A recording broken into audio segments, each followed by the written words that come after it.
I've learned in life that sometimes you just gotta laugh at things. I mean, in the big grand scheme of pictures, guys, or in the big grand picture of things, this is not that important. Okay, this is making maple syrup. This is a hobby that I choose.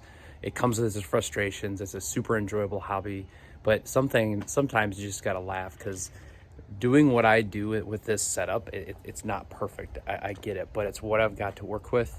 But I don't know if you can see back in here, but I'll show you. So from yesterday's windstorm, the sugar shack survived. I mean, some of my poles got bent. You guys can see that that pole might be a little bit bent, but you should see all the leaves inside this sugar shack from all around. It's crazy. The wind was blowing out of the south, was going underneath the cover yesterday, and this thing is just slam packed full of leaves. So let me show you what this thing looks like. This is why you have to laugh.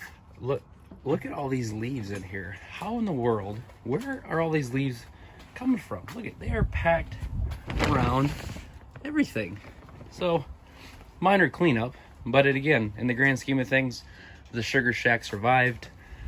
My new tarp idea to keep the hole in the roof for the stack covered worked pretty good. So I've got my 50 pounds of weights there holding this thing down. She did survive. Again, you can see just how strong the wind gets. Cranes are not happy with me, but you can see how bent these poles are from the wind. So yeah, so far so good. So what I'm gonna do is take the tarp down, put the stack up, and start cutting wood. So we're gonna have some pretty good runs this weekend, and I've got a lot of prep work, so let's get at it. I think I've got most of the leaves, at least the big concentration of leaves, sweeped up, and I'll probably end up throwing these in the evaporator. But reason why I want to show you guys this, I mean, all joking aside, the reason why it's important to keep your sugar shack and your evaporator area clean is fire prevention, because you guys have seen how hot this whole system gets. Sometimes sparks get and ash gets blown out of the bottom and blown around, and if this were to catch on fire, this whole thing would go up in flames. Even though I have a fire extinguisher, that's a lot of heat and a lot of fire. So again, you got to laugh about some of this stuff, because what happens when you're out trying to make maple syrup in a small setup like my own.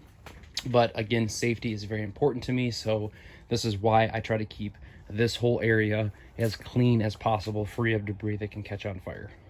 Now I just took the lid off the evaporator, and I want to show you guys a transition that's going on right now. So as you can tell, we've got a lot of concentration in the pan here. I'm probably going to make syrup pretty quickly because I was so close last time I was boiling, but I just didn't have enough sap to keep going.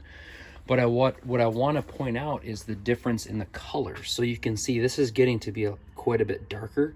I think this next batch is going to be what's called amber rich. So we've been making golden delicate for the last week and a half, 2 weeks, which I've been really happy with. But now that the sap concentration of the sugar content has gone down, I've got to start cooking it longer, which is going to make the syrup turn a little bit darker and go to the next grade, which is called amber rich. This is going to have more of a robust flavor, a little bit heavier maple taste, not as creamy and buttery as the golden delicate. So I just wanted to show you guys this because the transition has happened.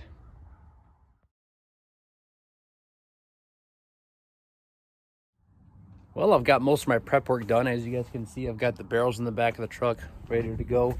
I've got my wood out here. I'm gonna start cutting more wood, splitting more wood, because there's always plenty of that to do. I got the stack back up. I've got the pan ready to go, the pre-warm pan's there. I'm gonna wait to wipe down the table until I start boiling.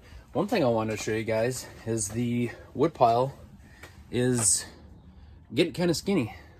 So, we've been boiling pretty hard, which that's a good thing. That means we've made a lot of Blue Jays maple syrup.